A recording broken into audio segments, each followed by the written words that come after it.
konfirmasi aplikasi yang dihack. Kalau enggak, ya udah gue sebarin. Jadi maksa kayak misalkan minta duit atau dia minta video share lah atau apa gitu, memaksa lah. Nah, serangan dan itu pun serangan terjadi pada infrastruktur kritis seperti sistem tenaga listrik, air bersih, sistem transportasi yang menciptakan ketidakstabilan dan kerusakan.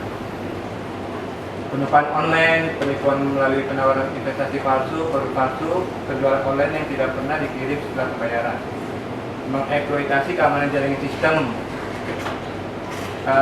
Sekarang ada yang tahu perangkat IoT? Perangkat IoT ini, Mbak. Jadi kita nih rumah, tapi kayak misalkan lampunya otomatis kita bisa matiin. Itu asisten. Ya, lampu terus TV kita bisa matiin, AC bisa matiin, itu yang smart. Nah, jadi gara-gara ada yang hacker-hacker gini, orang takut kalau misalkan jaringannya disusupi, dia bisa matiin listrik, matiin apa ya kan? Jadi ini takut. Apa aja sih dampak-dampak kejahatan di cyber? Kehilangan data pribadi itu pasti ya, merusak. Lalu kerugian finansial itu pasti, gangguan personal yang tadinya mungkin e-commerce, misalkan kita punya e-commerce akhirnya rusak, nggak bisa, terus kehilangan reputasi. Ini saya misalkan ada kejadian bank itu ke hack, akhirnya kita udah nggak mau lagi, nggak percaya sama itu bank karena data-data kita nggak aman. Terus ancaman terhadap keamanan, penyebaran disinformasi, ya itu kayak menyebarkan hoax-hoax gitu, bikin propaganda, terus potensi pelanggaran privasi, kerugian waktu dan sumber daya. Kerugian waktu dan sumber daya itu apa? Contohnya perusahaan itu mengharuskan, jadi sekarang itu mengharuskan untuk merekrut IT, membayar, membeli ini itu untuk mempertahankan jaringannya dia, keamanannya dia. Dan psikolog, ya ada yang sampai stres karena data-datanya diambil, kan? Mungkin datanya dia penting, ada yang video shoot atau apa, akhirnya bisa masih.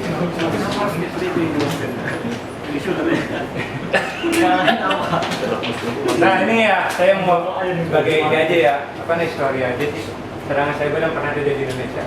Dulu Tokopedia ini pada tahun 2020 terjadi insiden pencurian data. Kok bisa tahu? Karena memang data-data yang ada di sini tuh udah tersebar di deep web.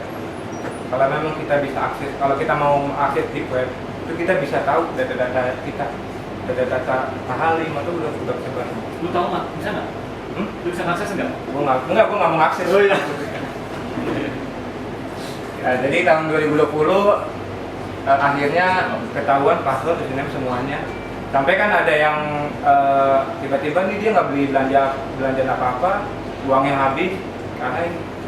Lalu kebobolan, ya Kominfo udah tahu lah ya, sampai data-data apa namanya, ya petinggi pejabat Indonesia pun tahu. Dokumen itu kebobolan. Nah ini kasus pencurian perusahaan data Bank BSI. Nah ini baru kemarin Pak, itu aplikasinya itu bisa bikin down sampai beberapa hari. Ya, itu akibat serangan ransomware. Jadi ransomware ini pun ada sejarahnya karena sekarang ini udah generasi ketiga, Lockbit. Kalau misalkan kita dapat ransomware, misalkan nih kita nih ke encrypt ransomware nih, kita jangan delete karena nanti ada misalkan ada forum nih yang ngasih tahu nih gua ada membuka untuk yang generasi ketiga. Makanya nanti ada lagi generasi keempat. Jadi nggak usah takut kalau misalkan kena ransomware, itu jangan di-delete.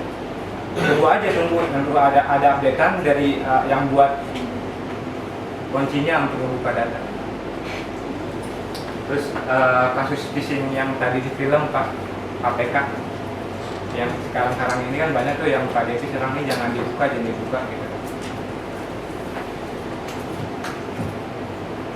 Nah, pencegahannya untuk data kita sendiri, melindungi data encrypt agar tidak, jadi data kalau bisa itu di passwordin, komputer di passwordin, supaya kita tuh nggak bisa diambil data-datanya. Sama semua ya. Kenapa? Terus passwordnya sama semua. Nah, itu dia kembali lagi. Nah, untuk password kalau bisa jangan sama. Lupa. Ya, lupa benar sih. Karena misalkan gini loh, kita pertama login di web, ya nggak tahu lah ya misalkan. Terus kita sama dengan Gmail kita. Ya itu kan akhirnya web itu sebenarnya nggak bertanggung jawab gitu. Ya bobol atau gimana. Dicoba-cobalah sama hacker untuk akses web Gmail atau yang lain. Makanya kalau bisa password itu pun jangan sama. Terus firewall dan antivirus. Nah, untuk perusahaan itu kalau bisa pakainya firewall dan antivirus. Di sini belum ada firewall. Untuk antivirus. Nah, antivirus saat ini sih udah Windows 11 sih udah lumayan bagus. Karena dia update. Selama kita update, antivirusnya update.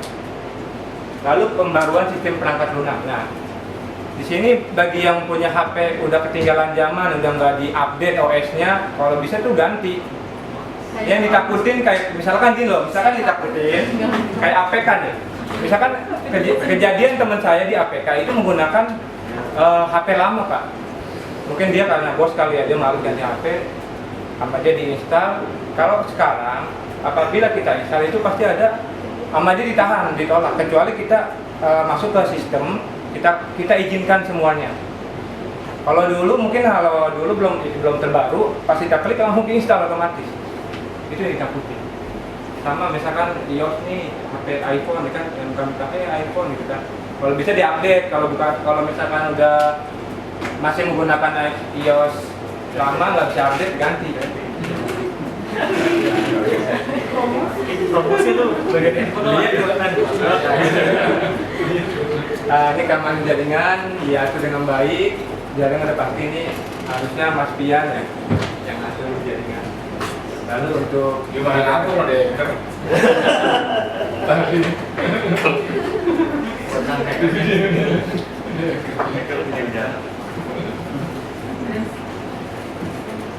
Nah, sampai situ kesimpulannya kejahatan cyber merupakan ancaman serius di dunia digital saat ini.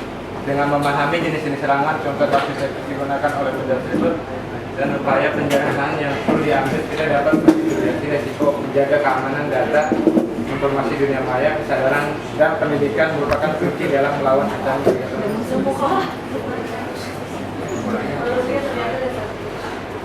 Nah, dari tadi kan saya cuman teori aja ya. Nah, saya mau menampilkan prakteknya. Nah, iya, pokoknya kayak gimana sih malware, kayak gimana sih trojan, ya kan?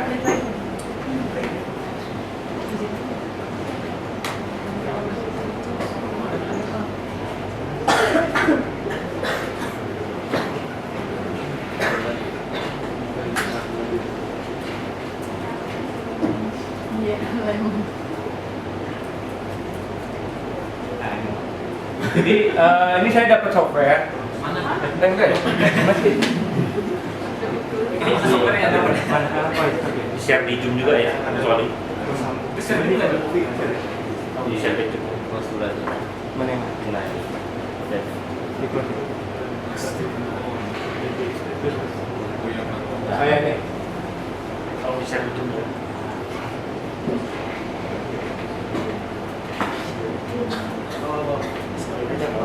Udah.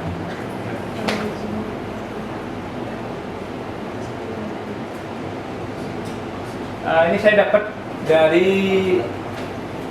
forum-forum hacker aplikasi ini. Jadi yang kemarin viral-viral APK, jadi aplikasi-aplikasi yang viral kemarin di di WhatsApp ya, yang jadi klik-klik ini servernya kayak gini. Jadi saya bisa saya buat misalkan Pak Halim nih, Pak kalau misalkan ada lagi Gendam lu ya. Apa bro? Memang udah waktumu ini. Nah contohnya gini, jadi dari aplikasi ini kita bikin aplikasi, misalkan kita punya IP servernya, tampil.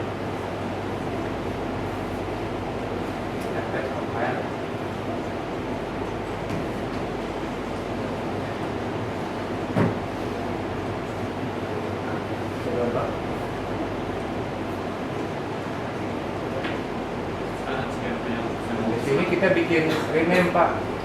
Contohnya paket JNT ya kan? Kita bikin rename aja, tolong diklik ini kalau mau lihat pakai kan lagi kelahiran gitu kan. Setelah diinstal, ada yang mau jadi korban nggak HP? Gua cek boleh dulu. Handphone lu apa sih sendiri? Itu apa? Kan lu bisa menanggulanginya. Jadi buat aja. Enggak, tenang aja nih servernya di sini. Jalan-jalan. Enggak, Oli ganti ya di situ ya. Iya, lu udah ketinggalan zaman kan. enggak juga, makanya ini kan dipaksa install gitu. Kan udah handphone kok malah ganti apa gitu. Jadi kalau yang terbaru apabila kita install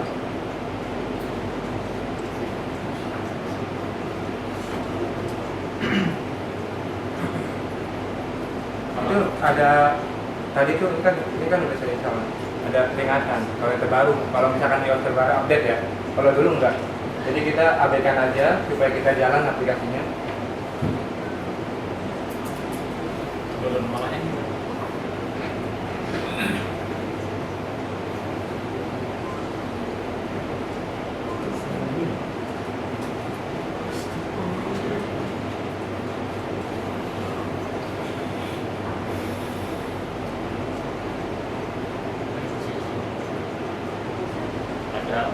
Ada judul dari main plan. Sampai ini. Sampai.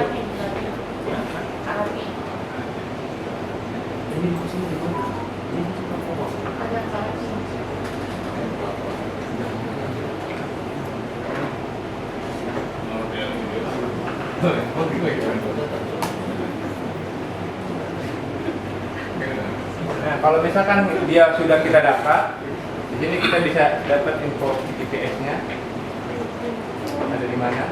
Lalu kita bisa merekam mikrofon, lalu kita bisa SMS, lihat SMS-nya, lalu kita bisa SMS.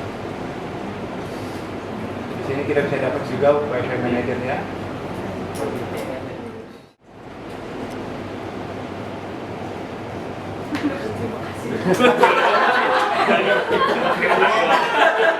Apa lagi?